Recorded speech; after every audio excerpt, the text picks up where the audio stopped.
Welcome to the Best Music Podcast with Dan Spencer. My name is Dan. I'll be your host, and this week's featured guest is Ray Soul. Ray Soul has been a professional jazz bassist and producer immersed in the New York jazz scene for over a decade. While studying with Reggie Workman as an undergraduate at the New School for Jazz and Contemporary Music, he was driven by a recurring quest to find his voice and developed his own concept of jazz, which he termed interactive jazz, jazz as a new visual art. He extended this concept while pursuing his master's degree in technology at New York University. In 2015, he premiered his new show entitled Abstract Expressionism in Jazz, an hour-long jazz performance he developed over 2 years to re-identify jazz as a form of abstract expressionism. As both a leader and composer, Soul has released 4 jazz albums since 2007, and has participated in numerous tours and international jazz festivals in China, Japan, and Korea. Ray has also worked at Jazz at Lincoln Center and at the Museum of Modern Art. That's in New York. He is currently working as an assistant director for the Global Initiative at Berklee College of Music and pursuing his Doctor of Education degree in Higher Education Administration at Northeastern University. You can find his most recent and incredibly exciting work, Seu Aprendiz, at www.seuaprendiz.com. We'll have links to that in the show notes if you're on audio and in the video description if you are on YouTube. You can also check him out, Ray Soul Media. That's Soul Ray Media, SoulRayMedia, and Instagram at Soul Ray Music. Ray, thanks so much for coming on the show. Thank you. Thank you for inviting me. Oh, absolutely. Quick question to get us started off. What's a piece of music that you heard recently, and a piece of music that stood out to you and really sort of caught your attention? Oh, okay. So surprisingly, I don't listen to music that often, even though I'm a musician, because there's many reasons. But when I actually working with my own production or track, I don't want to get distracted by other beautiful music that's gonna be, automatically put into my brain. And but the one thing I listened to these days was the Gregory Porter's the album what is the album name? Nat King Cole, the album, the Nat King Cole. The one of the tracks that get beautifully arranged and composed and performed. Because one of my latest music production I just finished a couple of weeks ago was it's about vocal and a classical kind of a string background. So I was kind of trying to find a reference for that, and I was listening to Gregory Porter's album. It's a beautiful album. Can you talk a little bit about the artistic implications of why you don't want to listen to music when you're in a sort of writing and production phase? Yeah, so maybe I don't know about other musicians how they actually do the production part, but to me, I'm very maybe my wife's term is susceptible or very easy to be addicted. Or the reason is that I don't try to watch any type of the HBO drama or because I'm so easy to be addicted. If I love some of music, it will stick my head forever. Mm-hmm. So I'm very sensitive about that. And if I want to try to write a song or do some production, I have a period of time decide I'm not going to listen to any of the current cover songs because when I hear it, somehow it comes out. I mean, basically that's kind of a psychological effect that if you have something embedded in your head, it'll come out at some point. And I just trying to make it everything very original, as original as possible. So sometimes it's funny, but I just have like a period of my block of my time that I never actually listen to any type of music or even sound. It's just completely silent, trying to be meditated and focus on my own melody and harmony. It's very interesting. I'm not sure if you're familiar with the saying, you are what you eat, but essentially it's saying that, if you eat healthy, then you'll be healthy. And I think there's an artistic equivalent of what you consume through different media ends up coming out in your own art. Yep. And so I think it's actually a really smart idea to have that time of you're almost like deleting the trash in computer, just like everything's out of the brain. We're at a fresh slate, and you're ready to have ideas that are informed by what you want to have your ideas informed by. So like you can choose to go outside and go for a walk and then bring that energy into the artistic process. You can choose to spend time with your family, bring that into the artistic process, as opposed to some drama or, whatever it was that you're watching informing your artistic process. I read actually what I do, except for listening to oral kind of expression for artistic form, I read a lot when I actually trying to create a new music. Somehow I'm a visually very sensitive, and when I read something, I can immediately visualize the scenery. So I used to work in the movie industry, and that's one of the strengths that I can, whenever I read a script, I can vividly see the scenes, and it's pretty amazing. So I do that a lot when I actually trying to produce a new music track. I read a lot of text so that I can visualize the image. So one of the thing I did for Seu Aprendiz was actually the writings that I did, and then the photographs, and then the lyrics, and it becomes kind of like a soundtrack of that. So there's a sequence of the development process or creative process, so I would say. So within your development process, you actually can start from the written word, and then you create the scenes, and you're sort of, to use a movie term, if you'll excuse the turn of phrase, you're storyboarding. Yep. With your text and with your still images, creating what is a storyboard. And then from that storyboard, you're then creating a song. Am I understanding that correctly? Yes, that's the normal process usually. Or almost many of my songs have its story first, written story. And I really carefully draft the text itself, like kind of like a really compelling story.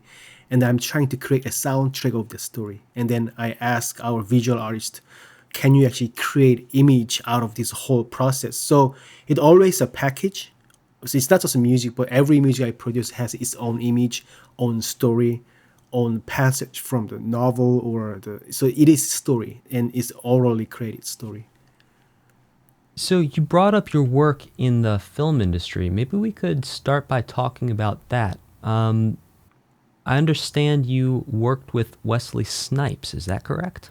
Oh yeah, I got Dr. Wesley Snipes. Yes, he's a fantastic gentleman and genius in level. So I worked with him a few years before getting into higher education world. Yeah, so. And what kind of work did you do in the movie industry? You said you could read scripts and visualize the scenes. Does that then put you on a production track? What sort of role were you taking? Mostly, I spent time with Dr. Snipes, sitting down and brainstorming some sort of content ideas. Oh, cool. What type of topics could be visualized or kind of making film. A lot of international co-production parts. So I reach out to our partners in all over the world and discuss this concept that can we make this out of movie, and a movie out of this concept, and can we monetize this? Kind of like all finance, content generation, the whatever it takes to create a great movie. I was closely working with Dr. Snipes to brainstorm the contents, and many things came out pretty nicely. But I was enjoying that process of really talking about small topic becomes big movie projects. Yeah, that's the beauty of working with him. Could you talk perhaps about a couple of movies that came from this process? I think I have to remember this a couple of things, but if I can start with some of the things that it wasn't a movie, it was a documentary that one day, maybe one of the examples actually I can talk about was the documentary that the Korean film producer one day reached out to me, and he wants to film the world of stuntmen. Because obviously Dr. Snipes it is a figure of, the action film figure and the mega star, and he has many friends, stuntman friends, the choreographers and those friends, and he wants to understand the world of stuntmen. And we invited one of the top stunt person who is good friends of Snipes, Dr. Snipes, and we met in the LA area, and then we kind of did a 1 day intensive the stuntman workshop, right? And then we invited a lot of the action movie rising stars, or even someone who dreams about becoming action movie actors, actresses. We got together in one place and we do some sort of workshop. Basically became the idea. I came from the idea that Dr. Snipes and I will sit down and, because maybe I can introduce a little bit of the concept that, the Korea has, all those K-waves, K-drama, K-pop, everything, it becomes the thing these days. Way they produce film is amazing. They save a lot of, the cost and time. They develop certain type of the process, and very efficient actually to produce the quality movie. And especially the action films that it normally requires, is expensive movie production, because you have to explore and you have the car, like have to go, and you have to do that. And Korean filmmakers figured it out how to make it very efficient, especially the action film figures, and a lot of stuntmen, they're playing a critical role in that kind of a process. So we were talking about how can we actually bring it into some sort of story. And then we met this film director, and he wants to actually make a documentary. So it was funded by Korean government, but it was aired 3 or 4 years ago actually. But it was fun actually. We were participating in this, and I became, even though I'm a musician, I became some sort of like an action movie expert or something. Because I used to do martial art a little bit, but I'm not in level of Dr. Snipes, right? But it was kind of some sort of really small ideas that became big, and it became a production. So, Random question. Was this documentary on stunt people, it follows a couple different of the stunt families in LA? yeah, like a I saw man's that Korean, stunt man's, yeah. Yeah, I saw it. Great film. It was super cool. We'll put a link to that in the description for anyone who's curious. But let's talk a little bit about your music career. Yeah. So you came to this country as an immigrant. How did you chase your dreams? What was the dream? What were you trying to pursue? Wow, that's a great question. So if you hear me, basically I have accent. English is not my first language, so I trying to speak as clear and as articulate as possible, but You're doing still an there's a amazing job. limitation. Reason I'm bringing in this topic is that there's a language issue and language barriers. I would say it minimizes the potential, the career development of immigrant, and that I was experiencing. The reason I came to the States was to become a jazz musician, right? I just love jazz. I found the jazz music when I was in military service in Korea. Every man in Korea has to do, some sort of military service, and it's mandatory. And I was 19 years old, and one of my friends gave me a CD. It's Wes Montgomery, the guitar player, Polka Dots and Moonbeams, the song. It's just basically, my background is computer programming and like a kind of computer science and business, and I'm more like a logical guy. That was the first moment I see where things starts. I have no idea where things start and where it ends. Like there's completely no sense to me.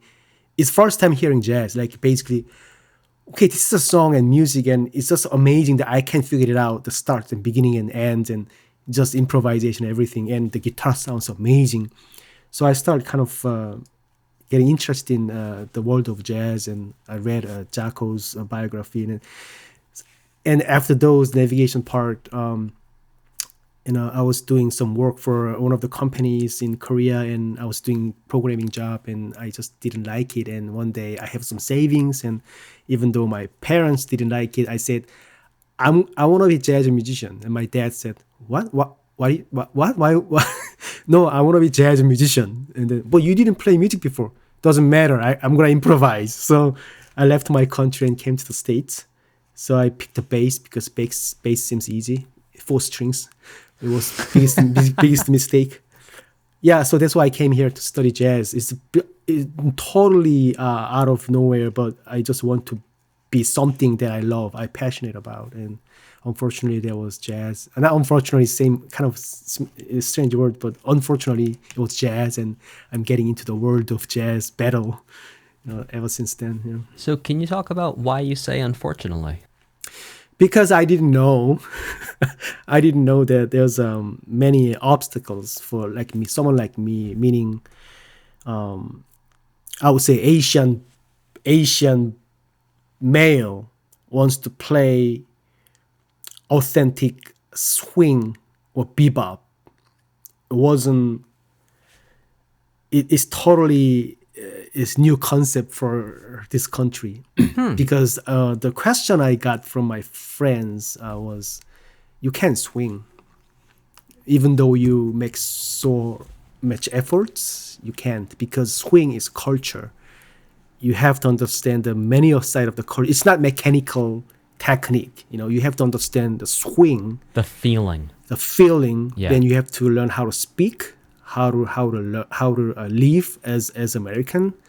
How you have to be a certain race sometimes and have to think like them. And so I didn't know. I thought I just listened to a bunch of CDs and I can the transcribe and I can practice every day, then I can become jazz musician. But it wasn't like that. Maybe right now it's changing, but even 20 years ago, when I actually first trying to become a jazz musician, it was difficult because of the bias around me and ask me just basically, Ray, I'm so sorry, but you can't. You can't do that. So was really kind of distracting me. That's why an unfortunate thing came to me, because okay, then I will do it. You said you can. You said I cannot. Then trust me, I will do it. So that was kind of like the battle begins that time. So you were experiencing a prejudice because of race, because of country of origin. Were people like saying, no, you can't play, as in like you weren't getting calls for gigs, or they weren't letting you up at an open jam? What sort of situations were you running into, if you don't mind talking about that? So, I got a gig if they need some sort of Asian face in the band. So it wasn't really depends on how I play. It's basically diverse. The name of the diverse, the band has to represent international face. Then they need an Asian face. Then I was brought in. Oh, wow. But so it was intense. But I knew that kind of there's a reason. And the reason that I got those questions is that based on my pure curiosity of how to become in my level of best musician, right? Because I want to do that. I want to become a best musician. Then I want to know how. So the question to my friends, American friends, teachers, everybody surrounding me, and I even interviewed a couple of the record labels, the owner of record labels. I want to know what type of music are you looking for, to release. And one of the comments from one of the owner of labels was saying, Ray, I cannot give you the definite answer, but what I can really help you is you don't put your face on your album cover when you sell your jazz music, because no one's gonna buy it, because no one believes that Asian can swing. And there was the moment that I clearly remember. There was a moment, and there was a sincere suggestion. Actually, he wasn't like trying to be something. He was really sincere to me. But the answer was to me is wrong. Yeah. What happened if I want to play? Like, do I have to do this? Or do I have to change? Do I have to, what can I do to become a musician and want to produce my own music? And that answer really distracted me, because it took out my hope, right? Because it doesn't matter how well I can play. It doesn't really matter because of how I look. I cannot be like jazz musician in this country. Then why I'm here? Like, why I spending those money and efforts and time But wait a minute, maybe that's the things that I want to change. I want to actually become advocate of this whole thing, because otherwise I cannot survive as a musician. So from that moment, my entire 20 years of my musical career was advocating diversity in jazz, and let's say basically Asian can swing. I mean, not even Asian, for any other people. Everybody can swing. Ray, I think what you're touching on, it's not exclusive to the jazz side of the music industry. I mean, you look back at the past 100 years of American music, and I mean, right now, if I went into my iTunes, which has got to be, I don't even know how many gigabytes, I honestly do not think that other than in the past 10 years, you could find a single Asian artist that was propped up and given mainstream pop culture access by labels, by advertisers. It's kind of a crazy thing. Right. You remember nowadays people talking about, the diverse and more kind of robust way or more intense way. But the question, was there in 20 years ago. I came here like literally 2000 in March 16. That was my day, right? And it was like literally 20 years ago. And back then we still have a question, all those movements, Asian or the Afro-American or Latino movements that they want to be in the front line at some point. And, and still it has the same question and same kind of, the actions or behaviors in this society. I was kind of shocked. I'm working for a college right now, and I tend to meet with a lot of international students. And when I see their eyes, right, the same eyes that I had before, like it came to the States, I want to become the best jazz bassist ever. You see the Same hunger. thing. You see the hunger. Yeah, hunger, in right? And yeah. then they can become, and they can do. I mean, there's their dreams, and you've made so much efforts. But what if there's a structure that sees those people that, yeah, nice try, yeah, it's nice try, you can try. But I kind of understand, right? Then, listen, what if I'm in Korea right now, and there's a Korean traditional music competition, let's say, and one of the American came in, they're trying to win the number one of those competition of, let's say, the Korean traditional music. Whole Korean people might think, nice try. But they might be saying thing, right? But to me, I don't want to limit, I don't want to, I don't want to limit myself. Even though I cannot win, I don't want to try. I just want to try.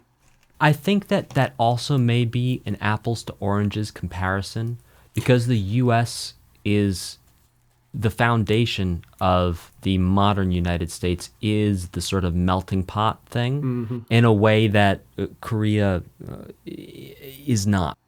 Right. It's a homogenic. Yeah. Yeah, and in fact, it's very hard to find. You go to any modern country, there's going to be a certain degree of diversity, but I definitely hear you on that. So, Ray, there's this, to use a business term, a limiting factor. The limiting factor being the way that not you, well, you personally and then others, the way you look can be a limiting factor for your success in the field of music.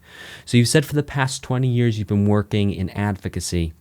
What sort of steps have you found that work? What sort of conversations have been started? What conversations still need to happen? What can we do? Where do we go from here? That's a great question. So one immediate thing I did at first, I came out those ideas of, let's say I'm going to become advocate of this jazz as an international person. My band is called the One Soul Fellowship. We have 4 gentlemen, all came from different countries except for saxophone before, but original saxophone player was from Japan too. So 4 of us are all international. And one thing we did, we went to Harlem, New York. We knocked door of one of the churches and asked the pastor, can we actually have this every Saturday open mic jazz night? And they said, why? Because we love jazz and I can play jazz. And if you just listen to our music, from now, and if you like it, can you open your church for us to actually do that session? And there was no answer. And after 2 months later, one of the ladies invited us to perform, just to see how we perform, right? And then, trust me, I can swing like off. Sorry for my language, but and then my members, they are like amazing musicians. And I know maybe they never heard of like some sort of jazz music that performed by, let's say, foreigner. They were amazed. And the pastor said, okay, so let's do once every month, I think. So we did this. We did the first Harlem jazz concert series. It's an open jazz concert series. We did every month, every Saturday. And it kind of like opened the access to the community, that now they think that these guys can play and we can dance with it. So I have a video. Maybe I can share the video with you later, but there's my mothers, my Afro-American mothers, I still love them so much. They prepared a piece of music that we want us to play, and then they dance with it. Like they prepare for dance. And so that moment I see it's truly united movement under the name of jazz. And jazz doesn't belong to anyone. Jazz belongs to the community who love to actually play together, kind of like cooperative kind of elements there. So that I started with that, and then after that, I trying to actually create those elements of jazz, dissect the jazz elements, and put it into visual arts, put it into some of the elements of other art forms to make it jazz, detaching from the swing elements that people claiming that you can swing. But what if I can use jazz for something else? So I dissect the elements of jazz and create the visual arts, some sort of, the new art form out of the jazz concept. So that's what I've been doing this, including the one that I just finished a couple of weeks ago, Seu Aprendiz. That's the one of the elements that I put it into the interactive part of the jazz and cooperative part of the jazz. Yeah. So let's talk a little bit about this project, Seu Aprendiz. By the way, before we get into this conversation, I need to tell you that I was able to review it last night, and I was crying for like 10 minutes afterwards. It was little. My girlfriend came in the room. She was like, "Are you okay?" Because like while I was listening to it, I was like yelling and screaming, and just like it. I honestly have I have no words other than to say it's one of the most profound pieces of art that I have ever experienced in my life. And it just really, the combination of the audio and the visuals and the written word in both the Portuguese and the English. Links are in the description below. If you're on YouTube, if you're on audio show notes, you've got to check this project out. It is, I'll just keep on stuttering along if I try and describe it better. Go check it out. Ray, can you talk a little bit about what brought you to this project? We only need to go as deep as you feel comfortable to go, and maybe just give people a little bit of a background, and then explain your process. Thank you, Dan. I can feel your expression there, feeling, and I really appreciate you, because this is so important project. I mean, obviously, every art form, it is important, but to me, it's very meaningful because the intention behind it and also direction I'm taking on to actually being another type of advocate of suicidal prevention. So what happens is, I can share this. It's been a while since my mom passed away. It's been 15 years. So this is like a 15 years anniversary. I released first one named Still Young, Still Run. You can check that. There's like a first series of this type of music. It's a hip hop song. And this one is a classical ballad in Portuguese. So 15 years ago, my mom committed suicide, and it was a shocking event for my entire family, especially for me. That she was the only person really kind of helped me to become like chase my own dreams. And obviously my dad, my father he's a businessman, so he is expecting kind of his son to take over something that he's been doing, and it's a beautiful thing. But to me, I'm a sensitive person. I'm a kind of like an artist already at the point. So I want to pursue my career as a jazz musician. And then my mother was the only person that, Ray, you gotta do what you gotta do. So, but she never actually seen my music or any type of my artistic the outcomes or result, because she ended her life so early, and I was trying to become jazz musician. I didn't have any outcome at that point, so I didn't have anything to show rather than just passion. So when that happened, the accident happened, my family basically kind of having really hard time blaming one another, because the question to me was, for someone questioned me like, so where were you? You were there in America to chase your own dream while your mother was suffering. That kind of question really is dangerous question too. Then what should I do? A kind of question. So, but fortunately, I'm a very optimistic person. And then I had a choice of two choices. One being really destructive, like become like actually those like a son who lost a mother, and I can be like as destructive as possible, versus I want to meditate this. What can I learn from this? What is the intention that she left on me? Like, what is the meaning of this whole event? So the choice you had was to internalize and blame yourself for her choice, or to create a space for yourself to try and understand it? Exactly. Okay. Because I want to understand. I mean, I want to be totally objective if I can do. I mean, it's difficult to do. It took me 15 years to become objective person who looking at this instance, right? Because I'm a son, I love her. But from the first few years, no, there's no way I could do it, because I attached to the emotionally, very emotionally. It takes time to heal and everything. But still, back then, I was trying to understand this very objectively too. Like, why she decided? She told me that I want to live this life as long as, as long as you're happy. And those kind of like promises that she did when I was younger, and the generation, like, getting older. And she told me many things together to do it, like, that kind of promises, and why all of a sudden she had to end up. So I trying to understand her as a human, not just my mother, as a woman, who are struggling, who never been formally educated. She didn't go to school. I didn't know she didn't know how to read. I didn't know. That was my kind of things that kind of I regret. I should probably know her better. I didn't know, but she didn't know how to read and write.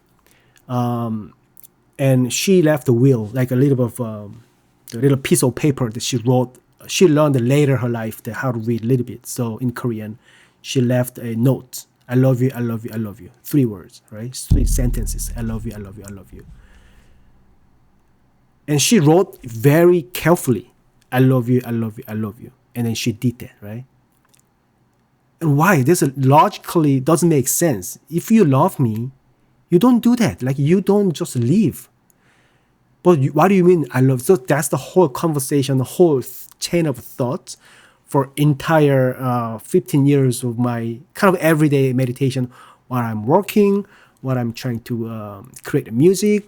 I released a couple of studio albums and all dedicated to the kind of elements that, one of the tracks that I did with Jason Moran, a piano. It was a tango piece, and or a meditation kind of music that I want to understand why kind of, there's a lot of whys, right? And then eventually a couple, I would say around 6 years ago, I was really poor because I finished my first master's degree and I couldn't have a job. I guess mainly because the many factors actually play in that way, but there's reasons. But somehow I tried really hard to get a good job to pay my rent and everything, but I couldn't get a job at all. And then one day, my daughter, and we didn't have food. And like, because literally I can ask my father, but I couldn't do it because I'm a grown man. This is my life, so I don't want to be depending upon someone else who helped me. Also, I was kind of like maybe I had an ego that I just don't want to say, because I don't want to, I don't want to be looked like kind of a poor. If I ask that kind of question to my friends, or I feel probably miserable that I mean, there's something that I want to hide, at least the bottom level. Like I want to hide that kind of really the struggling. And then my wife's the only person I can share this whole thing. And back then my wife's working, but when we actually pay rent and there's no money. So one day I sat down, and then we ate a last bowl of rice, and it's kind of story like that in 21st century. In the student came from Korea to study jazz, international students. It's not going to happen to them. And obviously, it happens to someone who be lazy and are working really hard and it still couldn't work. So I was lying down, and what should I do? And all of a sudden, I think about the accident, my mother, all of a sudden. What if she did that because she wants to just get rid of the whole thing at one click? Can I do it too? Maybe that could be my choice here. Maybe I'm done here. Maybe. Right? That kind of thought is really came to my mind, like really dangerous thinking. Like, maybe I just end. Maybe this is it. I don't need to live here. Like there's no passion for my life whatsoever. Then I can just stop right here. And the moments I was thinking that way, that kind of a thought, dangerous thought. Okay, let's write it down. And let's write it down. That moment in written language, in English. That is not my native language, so I don't need to be too vivid to think about this. So I carefully crafted the sentence by sentence what I felt that moment, and I wrote a melody out of this. So that's how it came, the Seu Aprendiz, and I sent this to my friends, who is the singer in Brazil, and back then he wants to make it as a drama music, but whatever it takes, he could actually recreate lyrics in Portuguese, because I love Brazil. Maybe this topic that we can talk about later. I just love Brazil. So he created new lyrics out of my writing in English. So he became Seu Aprendiz, which is your apprentice. Basically the someone novice, someone wants to learn from life. So that's me. I'm still apprentice of this life. I have so many things to do, so many things to learn. I don't want to end at this point. Ray, can you talk a little bit about the conscious choice to pursue writing in a language that is not your mother tongue? Cool. So I first of all, I hope that what I'm talking about, the whole story makes sense, because sometimes I be animated when I speak about this whole thing, and I just want to clarify that the whole language that I'm speaking makes sense to you and our audience. So remember when I the first time talking about the language barrier, right? Language barrier is an important part of the concept of immigrant. It hinders what we do, right? You need to be able to express yourself clearly. You have to do some sort of clear writing so that you convey your meaning, everything. So it is everything to get a job, study.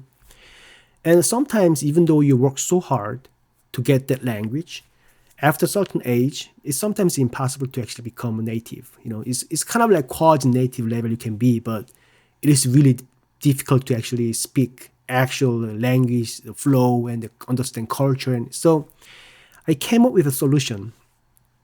What if I can just speak language that I could speak, but I carefully use this tool to actually express or convey my chain of thought rather than using my native language. If I use my native language to write it down what I'm thinking, sometimes it's fatal. It's really clear to me.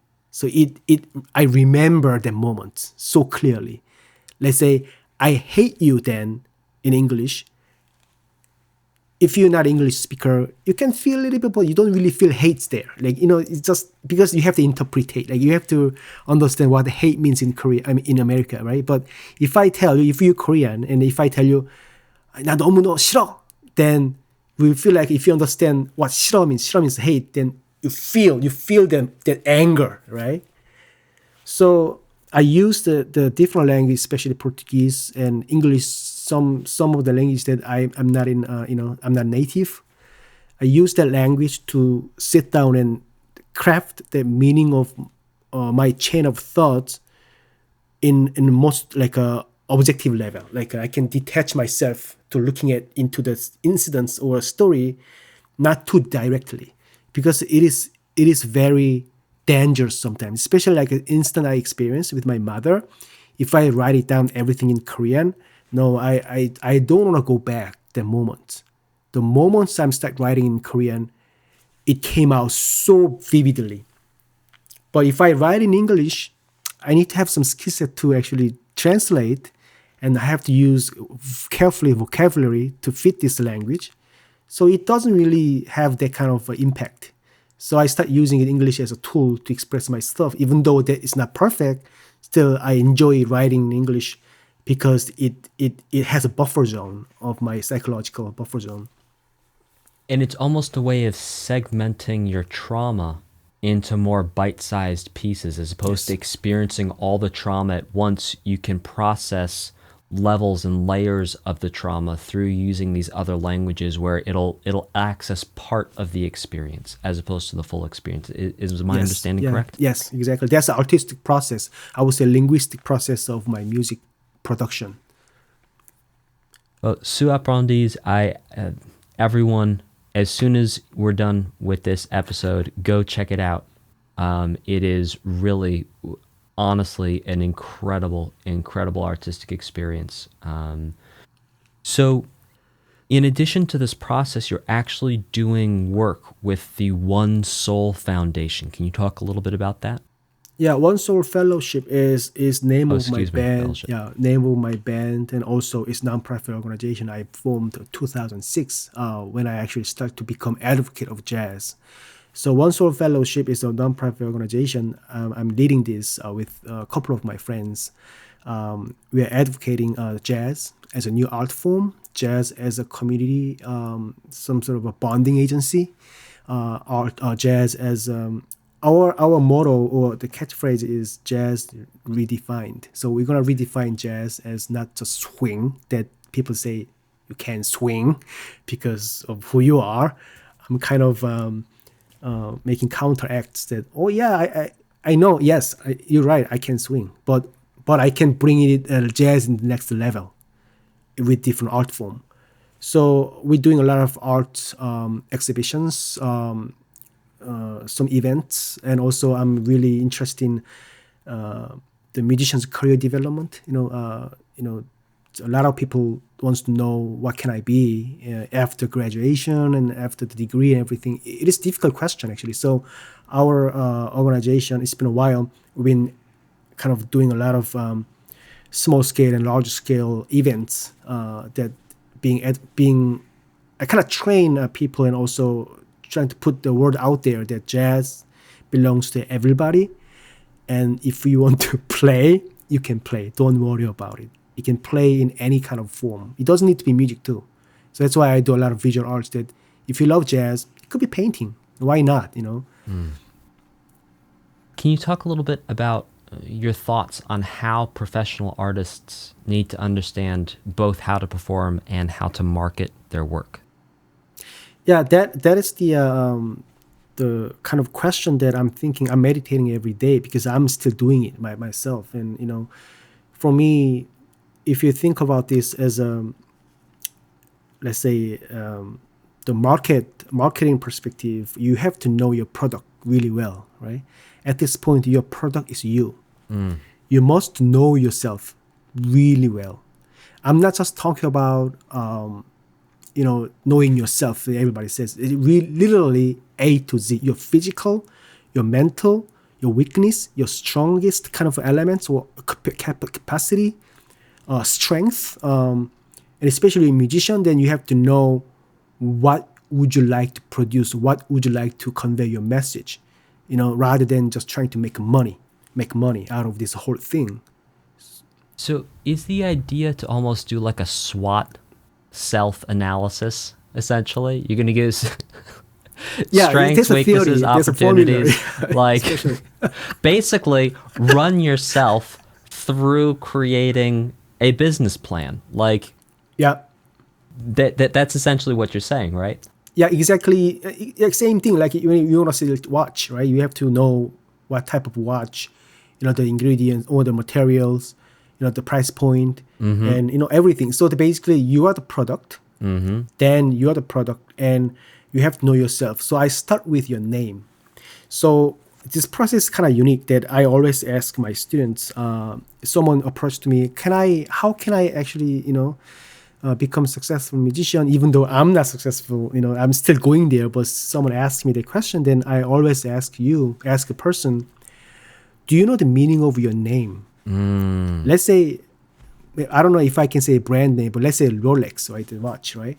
Rolex is the name of watch. Without the Rolex, it's nothing. It's just basically a watch. But as soon as you put a Rolex there, it becomes a Rolex, right? It's expensive, luxurious. So Ray Soul, my Korean name is Hengsu Soul. Hengsu means go to riverside. There's a meaning there. Why, or do you know your name, the meaning of your name and intention of your name, which is your brand? That's your brand, right? If your body is your product, then the name is your brand. Do you know why you're Dan? Do you know why I'm Ray? Do you know why you're like David? Why? And most of the people, I didn't think about it because it was given. I didn't name myself. My parents did it when I was really young, right? And there was a starting point that they sit down and then trying to dissect the name. Then my last name is Soul. Why my last name is Soul? There's a reason, a history. So I trying to figure it out. The one sentence of, let's say, the elevator pitch, like one sentence of is describing who you are based on name. So that's my practice. Ray is a light, and soul is a heart, right? But it is really Ray Soul is the pitch of Ray and Soul. It's a perfect fifth. So that I want to be perfect in whatever I do. You know what I'm saying? I'm getting here. Yeah, I love it. Yeah, so you have to know your name, the meaning of name. If you don't have it, make it. Trying to make it your own brand, and then start from there. That's my kind of suggestion or something that I kind of trying to do with my friends, and it's fun. It's fun practice. So, I think just to summarize this part of the conversation, understand yourself, understand your branding, understand strength, weakness, opportunities, understand where you want to sit in the marketplace, because there's a marketplace. People will pay you for certain things. People won't pay you for other things. People will pay you more for, if you're wearing a tuxedo, people will pay you less if you're just, wearing... I'm just comparing like a wedding band to a generic cover band. So, yeah, I think understanding that business level thing, I think that's amazing. So, Ray, is there any sort of information that people can find about these different best practices for trying to get this branding and trying to get this, basically the business of you off the ground? Yeah, the good question. I would love to put some sort of a blog or the page on SeuAprendiz.com so that people can visit that page and trying to see the resources. I might put some kind of constant list of things that I've been reading, I've been referring to. So I do that. So you can just visit my website, SeuAprendiz.com, which is the project website. Then you can have that access to. Fantastic. So, Ray, let's transition into the second part of this podcast where we're going to talk a little bit about lifestyle, practice, and creativity. Now, for these questions, you can answer them rapid fire, or you can expand a little bit with your opinions and experiences. So, first question is, what is the maximum amount of hours of sleep you need a night? Well, to phrase it another way, what is the threshold of hours of sleep where when you're below that threshold, you see an impact, a negative impact on your creativity and performance? Oh, Dan, this is a really, really interesting question. The reason it's being interesting is that the sleeping pattern to my family, entire my family, my wife and my daughter, is kind of unique. Huh. We all go to bed 8 p.m. Uh-huh. And we all wake up 4 a.m. I've been personally practicing this for quite a while. And then I met my wife, kind of a similar pattern, and then my daughter becomes the advocate. Reason being is that I need to sleep at least 8 or 9 hours a day. But if you wake up early, think about this, like when you go to bed 8 p.m., that's literally someone's dinner time.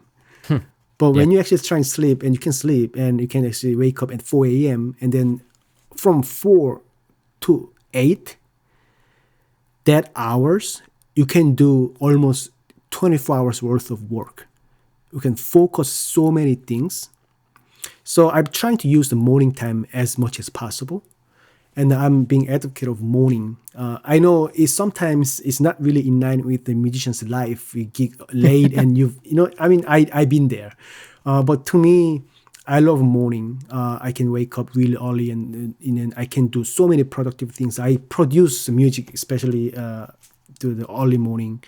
And I just did by the 12 noon, I've already become kind of like, I use up almost 8 hours of my whole energy. And then rest of the afternoon, I try to play with my daughter and try to read a very casual thing. Most heavy things been done in the morning time. So I'm big advocate of sleep longer time. But if you are young, obviously this is not the point, and you can actually sleep 8 hours a day. You have things to do.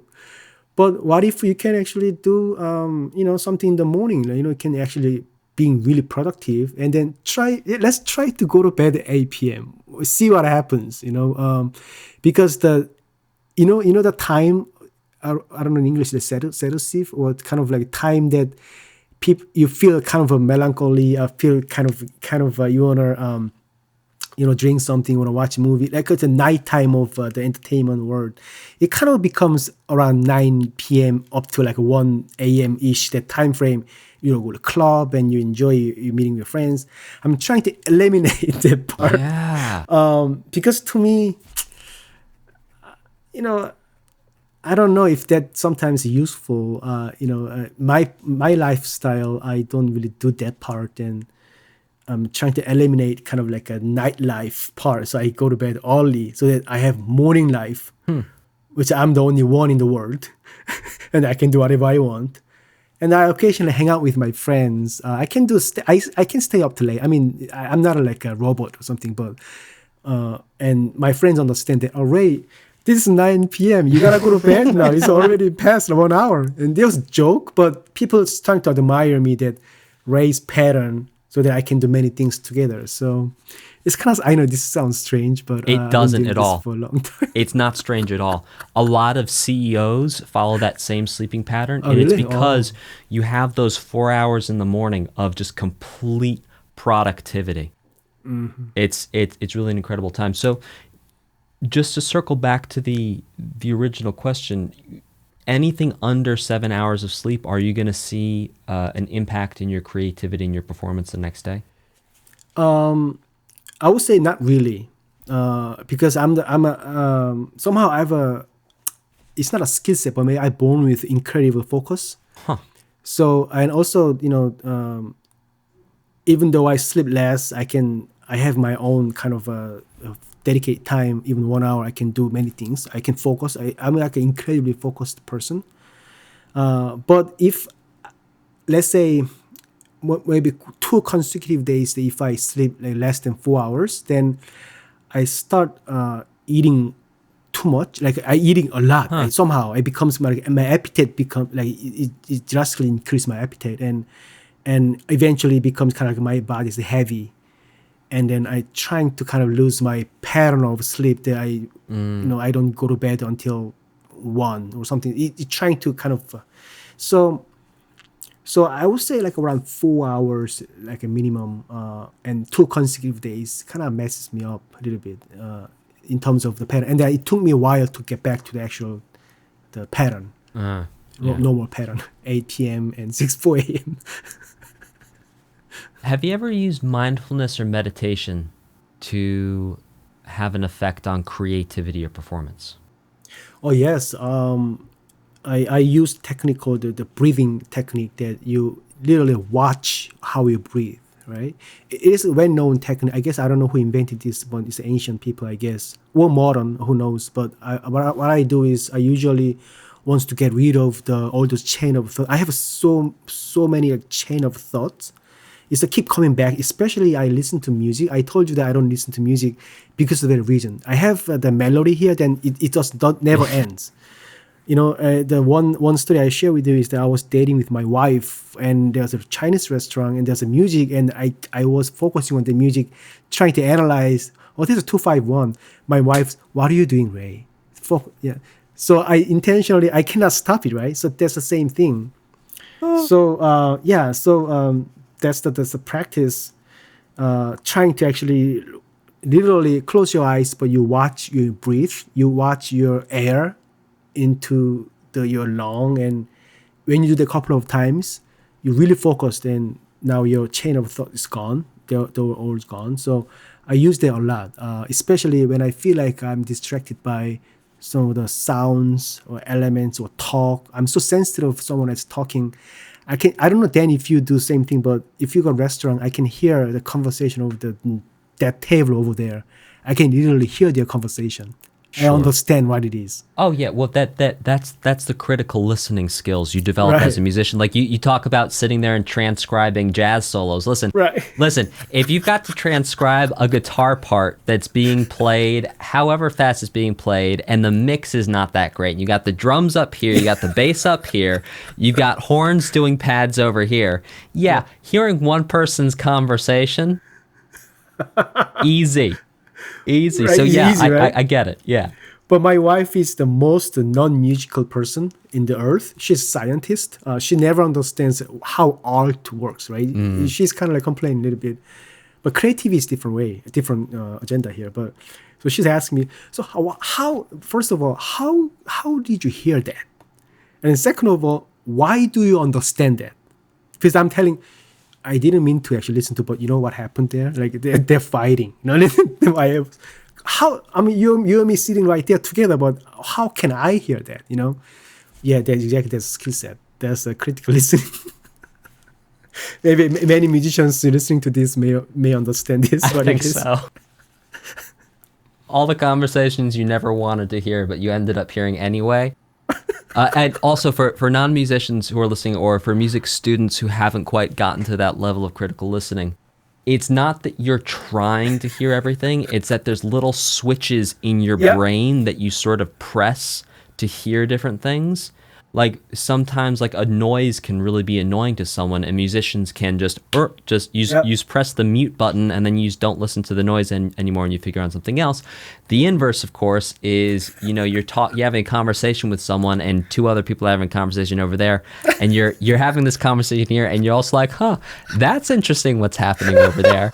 So it's that this is sort of par for the course on musicians. It also has a crossover with human curiosity. It's like, you sort of feel like Superman for a minute, but it. Don't do that in front of your partner. When you're dating. Oh yes. No, Focus. That's dangerous. Present. I am paying attention to you and you only. Indeed. So, it's funny.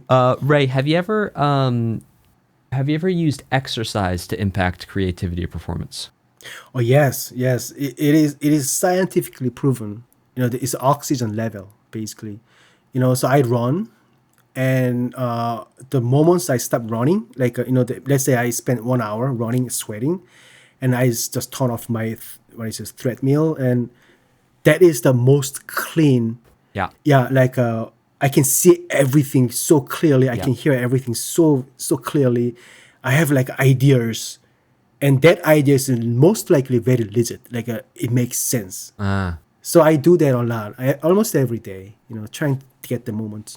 And as you're doing this, are you like keeping track of your VO2 max? Are you tracking different inputs for that to try and reach certain places? When you reach that certain place, you're going to get that pure clarity?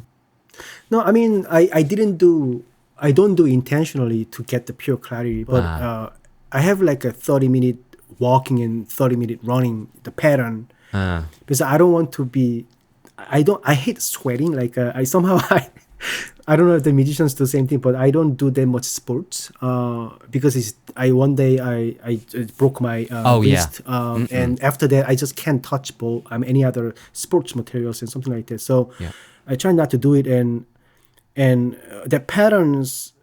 Whenever I finish to start working out, and I feel that right after that working out period, and starting to kind of the weight of my sweat and trying to be a little bit of the heavy lifting stuff, and then it came almost every day. Like even though the short moments or longer, mostly it's very short too, but that moment is very, very creative, and I write it down or record, especially melodies. I have a lot of melodies comes out from the moment.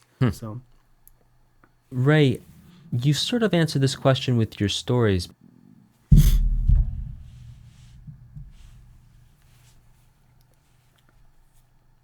Can you do that? I just touched my microphone, so maybe there's a noise there. Can you repeat one more time? So how do people in your life support your ability to make music and stay creative? I mean, that is a really good question. Also difficult to answer too. Perhaps I can give it some more context. Yeah, I mean, because there's two elements there. One, I understand music is collaborative work, right? So it has to be teamwork. So I support, let's say we play together in a band, and I try to create environments, or even my piece of music, I have a designated place for someone who can solo over. I kind of like really customize that element or section for piano to really chime in. That's what arranger does, right? They kind of like making kind of space for them. At the meantime, it makes it difficult for me because it is sometimes also one person's creative journey.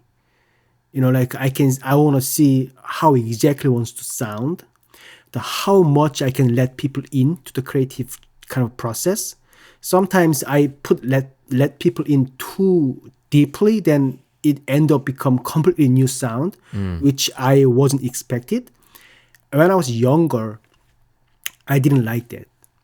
So I became more siloed, right? But when you become a little older and maybe much more experienced, especially the project, the Seu Aprendiz, had like exact sound, what I want to hear. But Matthew Nicole is a dean of the professional writing and technology division at Berkeley. He helped the string arrangements part, and then he delivered a week later. He sent me actually the stems, right? I listened to it. It was a completely different kind of direction that I was envisioning. I didn't say anything. There was no request from me, but I know my own word, own sound. It should be like this, but it was completely different. And I listened more and more again. It makes sense. I didn't know it'll work, but it worked so nicely. So that's the moments that I just let people in the default level, even though that changes my expectation of sound itself. So that's my support. Basically, I'm waiting until they completely finish their own work, and then we discuss.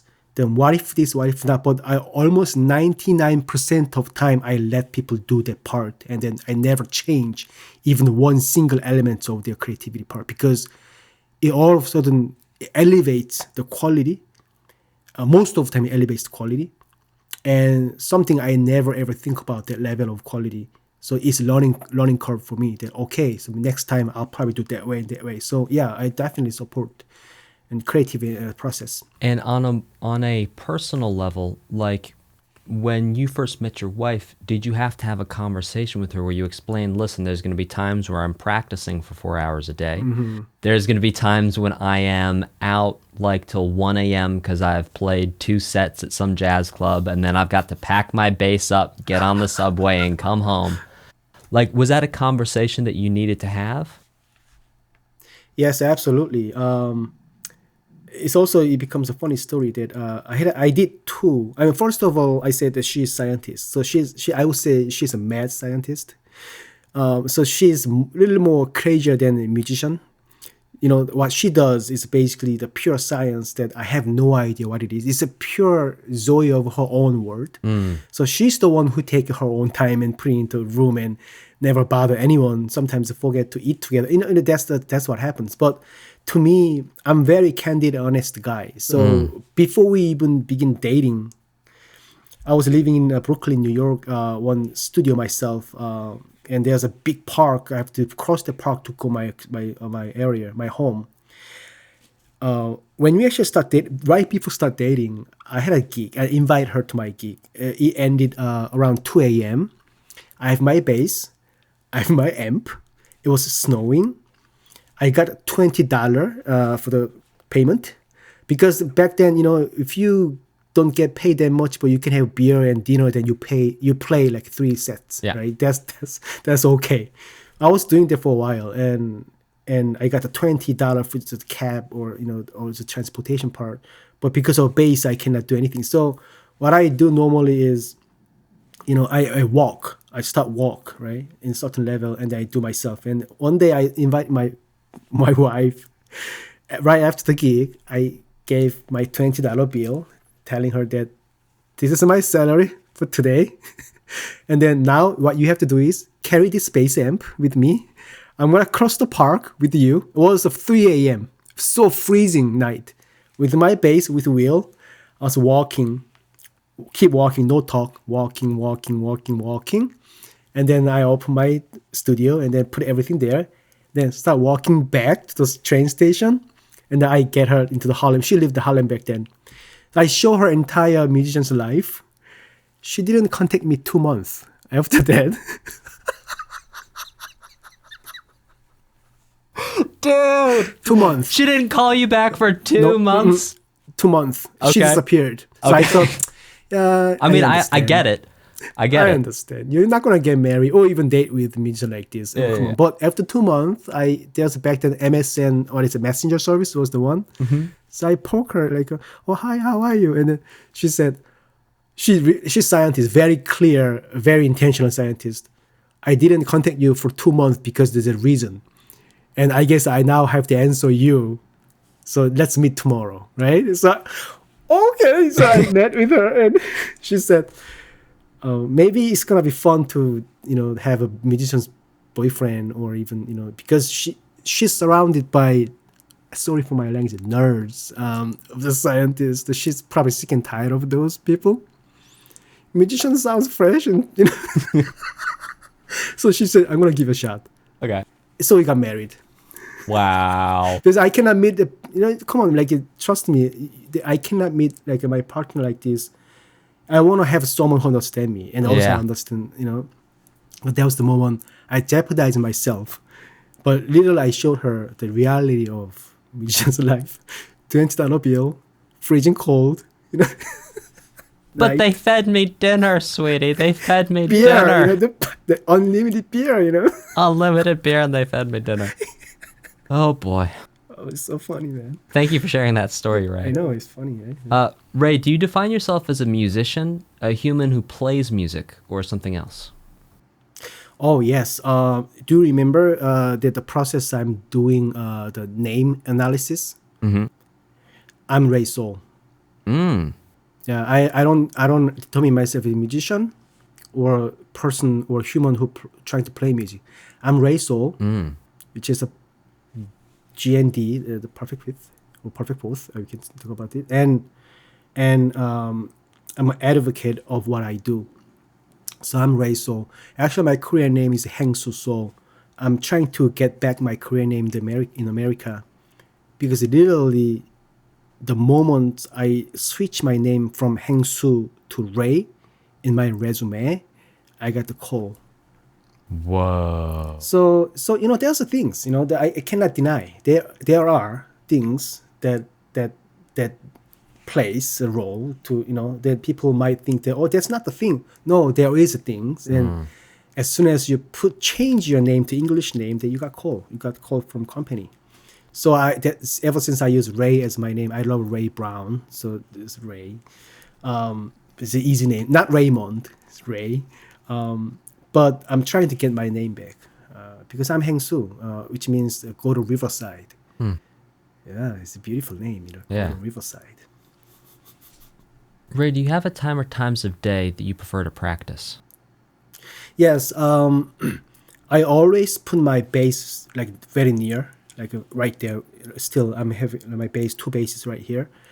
I don't have any designated time, but I'm making sure I'm touch my bass a day, like whenever I have time. So let's say if I'm waiting for something, if I do something, I always grab my bass and practice whatever I want to practice.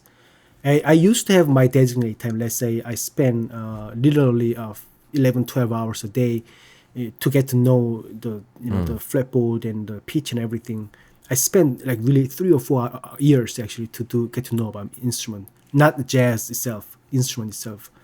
But now I'm in the phase that I don't want to lose my touch of my bass and the muscle of my arms and everything, and a sense of swing feel.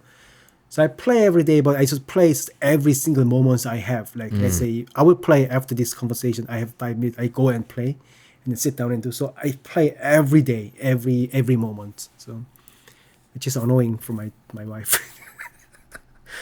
So you actually answered my next two questions, which were how many hours a day do you practice now, which is sort of whenever you find the time, and then the maximum length for an effective. Actually, here's one for you. What's the maximum length of an effective technique practice session for you?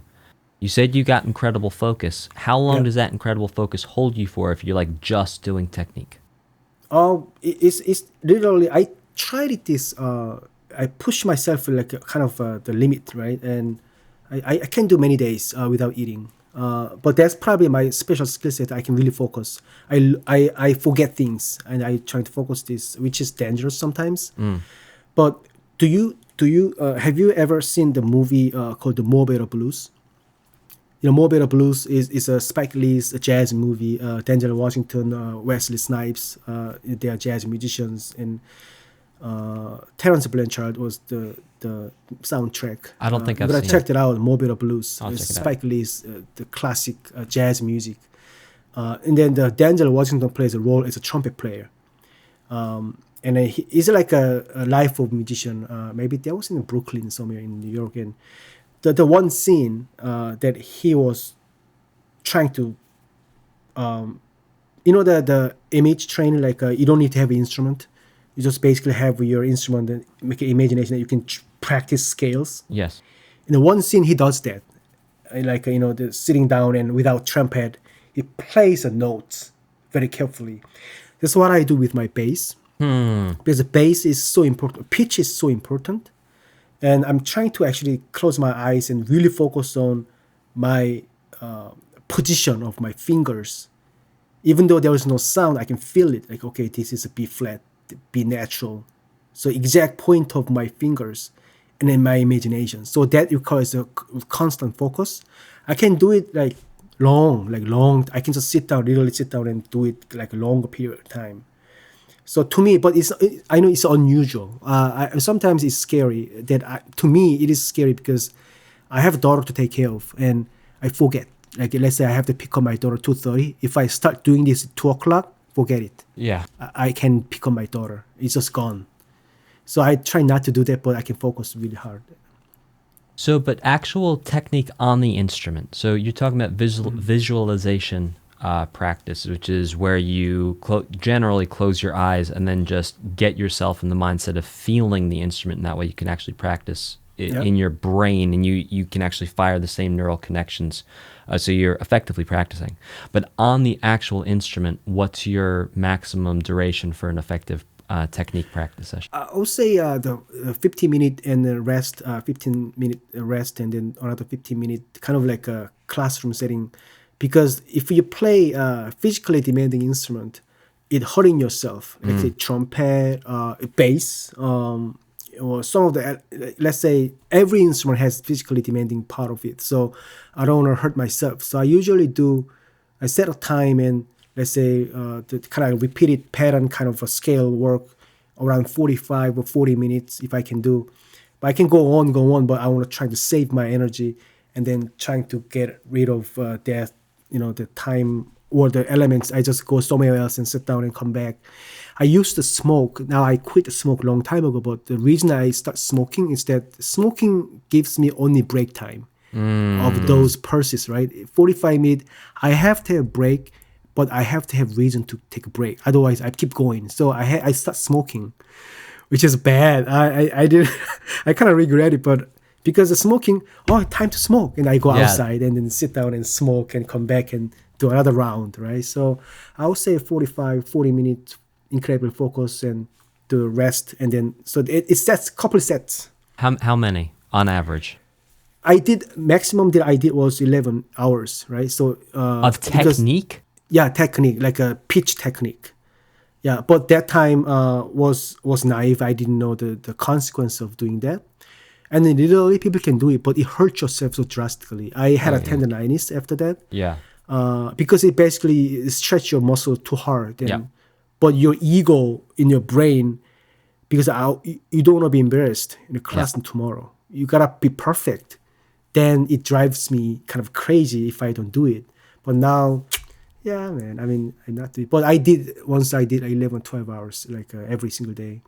Well, that like answers 7, 8 sets or 9, 10 sets, That is wild. So you answered my next question, which is how many hours a day did you practice when you practiced most in your life? Yeah, 11, 12 hours a day. That'll do it. Yeah, for 3-4 years constantly. Yeah. But that's the first phase of my practice routine. Indeed. My next question for you, Ray, is if money was no object. Oh, yeah. You've got $200 million in the bank. You're set. Your child is set. Your family is set. Would you still practice? I talked about it with my wife, right? Because we don't have that much money. We are like very everyday kind of family, but we can dream, right? So part of our conversations always becomes the money. That okay, what if do you have, let's say, $1 billion? What would you do? When my wife says it's not enough, I want to do this, do that, or it's short. We talk about this. So the reason I'm bringing in this is that I don't want to lose as a human, being a human because of money. We have to do something every day in order for us to become, a sense of purpose. You need to have sense of something like directions, meaning, especially meaning. meaning. I want to have meaning of day, the meaning of my life, and I want to get my meaning from what I do. So the money plays a secondary. People might say, yeah, but you experience that you don't have any money, you die, like you don't have any food. That's why you wrote this song. The honest opinion at the point was I didn't have any money. That point, my answer was, if I die, I die. If this is my end of day, literally, that there is no choice, then I accept it. But then the funny thing is, that's not your end of day. There's always hope comes in, and you gotta get that hope. So there is no end. That means even though I have millions of dollars, my life is gonna keep going on with, and then still probably that's not enough, As my wife said, it's not enough. You gotta do this, you gotta do this, you gotta charity, like you gotta do this. Or we still need a couple more $1 million to do this. Yeah, it's funny, but yeah, I don't think it's gonna change anything. So to talk about creativity, you already talked about you take steps to stay creative in terms of you create these buffer zones around yourself with not taking in other material. Do you have a time or times of day where you feel more creative, where you have more ideas? Yeah, like obviously morning time. I wake up. I dream a lot. So maybe there's another kind of I would say strange phenomenon that I am experiencing. I dream a lot, and that dream is so vivid, very clear. And sometimes there's a melody, and sometimes there's a practice. Sometimes because I literally doing artistic process in my dream. and that leads to my morning time practice. Basically, I wake up and remember the dream. Oh, what was it? And then what was the story? And I try to write it down. That becomes a creative moment. I easily spend 2 or 3 hours. Especially these days, I'm trying to finish my website. I have to really see, the design and everything. And the moments I do this is basically whenever I have some sort of moments or hit kind of the creative moments. This is mostly morning time, early morning time, where right after I wake up, I spend 2 or 3 hours and I go and wash and come back and stay. I eat once a day, so maybe that helps too. I eat 3 p.m. Once a day. I don't eat anything. Is that because of like time restricted eating? Are you doing that like for that reason, or are you eating one time a day because you find that it puts a damper on your energy when you eat? I think I don't know why, but if I eat more than twice, then I very slow. Become very slow. Especially breakfast. I don't stay awake if I eat. I sometimes eat if I'm really hungry, but I just eat nuts or almonds. But I have Squirrel a meal. Yeah, exactly. But I trying to drink a little bit, but a lot actually water. But I try to eat once a day. So the morning time is think about this. 3 p.m. is my meal time, and then after I wake up 4 a.m. Right? It's like literally 13 hours. Yeah. But I don't eat. The morning is the most hungriest kind of like the period. That was the most sensitive, somehow most kind of organic feeling of the moments. It's artistic kind of moment. I can write so many things, but I become very what is it? Sensitive? Like what is it? What in English term? Like you become a little bit of cranky. Like you getting angrier. Yeah, cranky. Not to anyone because no one's around me, but to you. Irritable. Right. Yeah. Exactly. I become like that. So I don't do socializing in the morning because I'm a different person. I'm very angry, sensitive. You old won't man. like me when I'm angry. Exactly. Hey, Ray, quick question for you. Do you, and feel free not to answer this if you're not comfortable, but in your 3 p.m. meal, do you eat carbohydrates or do you do like just protein and fat? I eat normal. So I eat bowl of rice, and then bowl of salad. Whatever I love. Like I love instant noodle. I love hamburger. So once a day I eat, but I eat whatever I want. Yeah. Yeah, it's because I don't want to get stressed out. Like I don't want to like pick. Okay, so this little thing, I don't want to think about it. But my wife, scientist, she controls that. So she only gives me a very small portion of rice. If I want more, no, right? No, there's no. And then the salad has to be certain vegetable, and she controls that part of the macros. Ingredients menu. Yeah. My daughter.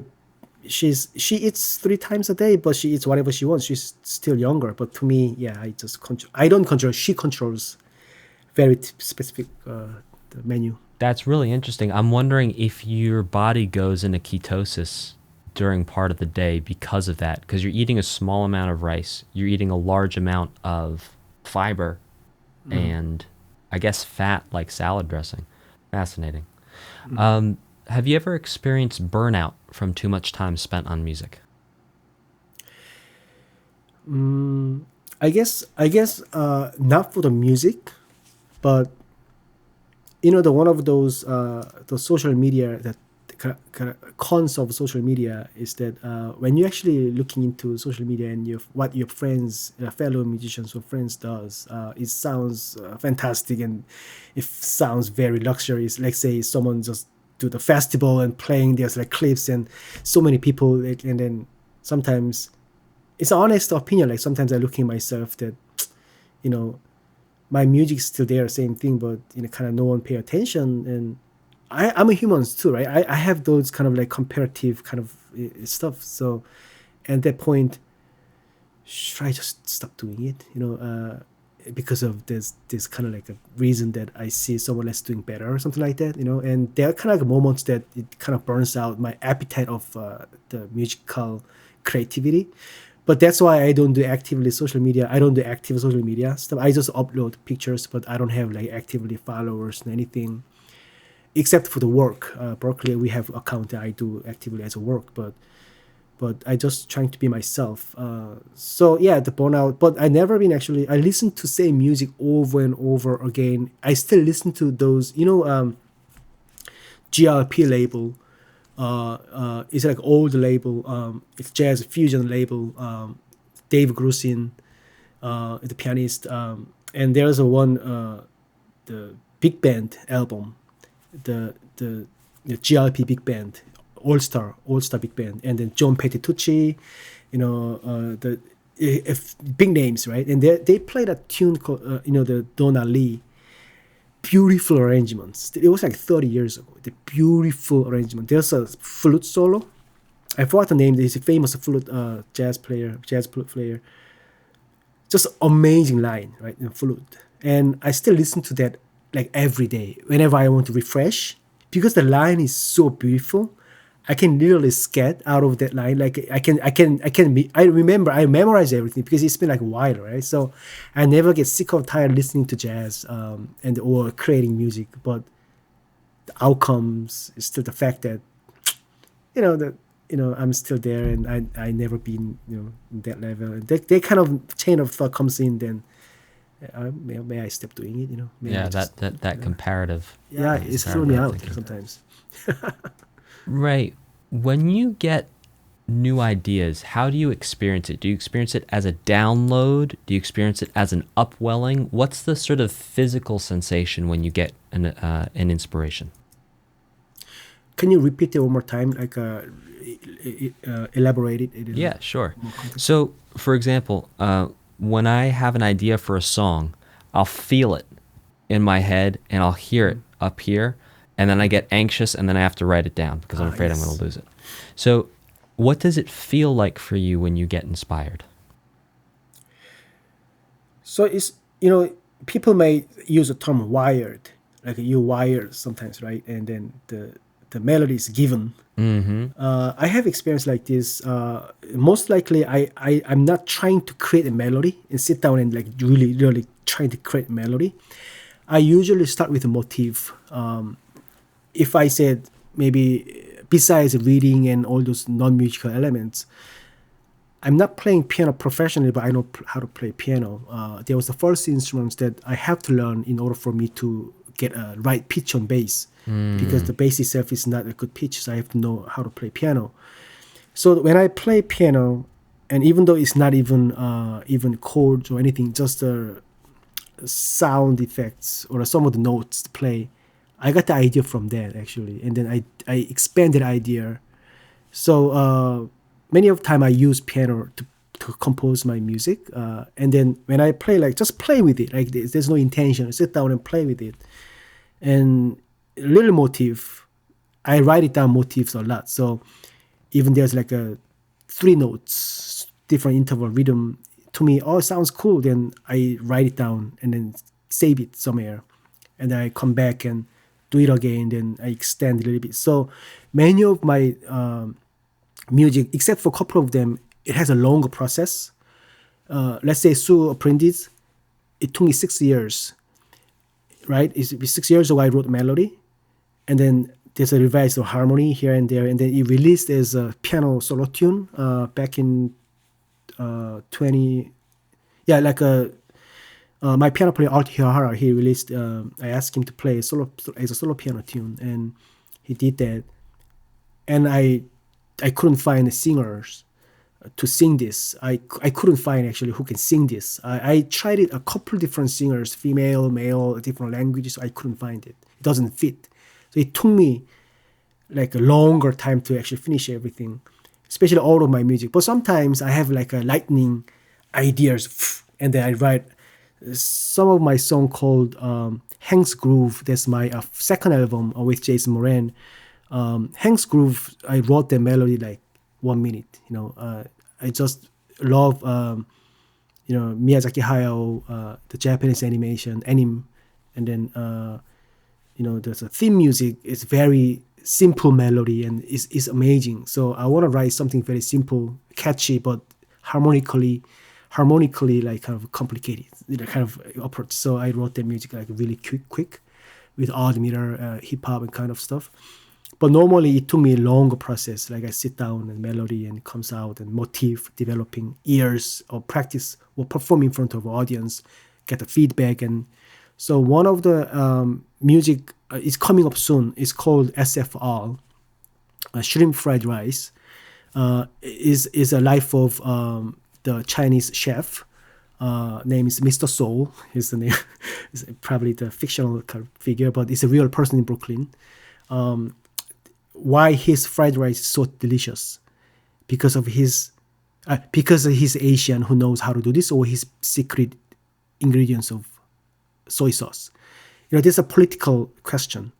You know how to cook fried rice because you're Asian, or really fried rice. Like it doesn't matter who you are if you know really how to make a good soy sauce. So my argument is it doesn't matter who you are, you can still play jazz. Yeah, we're coming back to swing. Right, exactly. So SFR is presenting, it's a lyrics and everything. It's coming up soon. I will share with you and it comes out. So that kind of approach, the creative approach, comes from mindset of what it is, and so it comes from everywhere. That I want to say. Yeah. Last question for you, Ray. Has performance anxiety ever threatened to impact or impacted your performance? Yes, 100%. 100%. I don't have the stage frightening or Stage I don't have yeah. it. I love to be in front of people, but I have the traumatic experience playing solo in front of people. That when I went to school here in America in New York City, we are small, right? And there's something called peer judge or peer evaluation or peer, like some sort of like the session that you come up there and then you play and people kind of score you, which is brutal.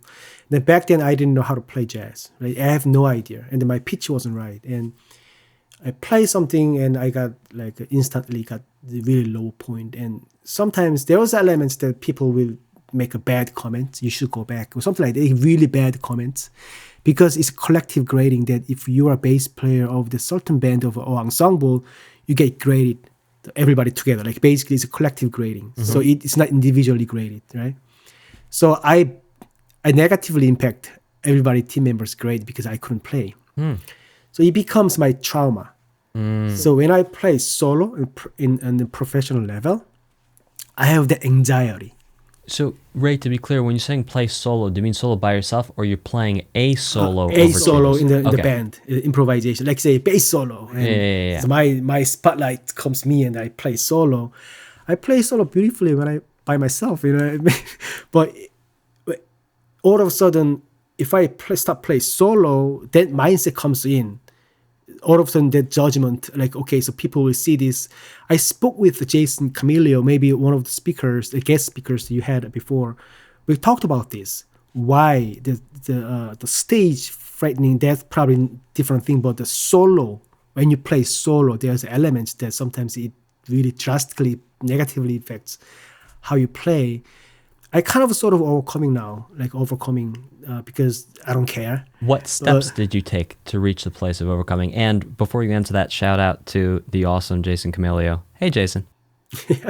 Jason's amazing. Yeah. I mean, it's obvious, but I don't think that this might be the practical answer for our audience or the listeners or subscriber. But well, how did you do it? Age.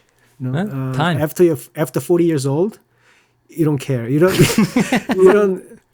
don't care, man. Come on, man. Really what if I play? This is what I play. And you don't like it. That's fine, man. But before, I was drawn line at 40 because of the morning of 40 years old. I became something else. I somehow really because I'm 40 years old, man. I'm so old. That kind of mindset. But when I was 27, or I started playing bass at 27, right? So at that time, young and passionate, and I want to make it everything right, and it has to be perfect, and not realizing you can even play perfect solo. Versus right now, that's fine. I mean, and then people might say, "Come to me, Ray. That was awful solo." Then I said, "Oh, thank you for telling me. I don't have that much, yeah, but I can practice, But But sometimes, obviously, I'm a human being, so like, I'd be sad. But nowadays, it's almost gone. Jim Hall, guitar player. Yeah. We had a session, kind of like a workshop when I was an undergrad, and he came in and someone asked a question. What would you do if we make a mistake? Like, what would you do if you play wrong notes, right? And then Jim Hall says, I'm Jim Hall. I don't play wrong notes. Doesn't matter. This is right notes. I was like, that's the right answer. Yes, it is. Staying with the brand. Ladies and gentlemen, Ray Soul, you can check him out, SeuAprendiz.com, SeuAprendiz.com. Also check him out at soulraymedia.com and on Instagram at soulray. Ray, thanks so much for coming on the show. Thank you so much for inviting me.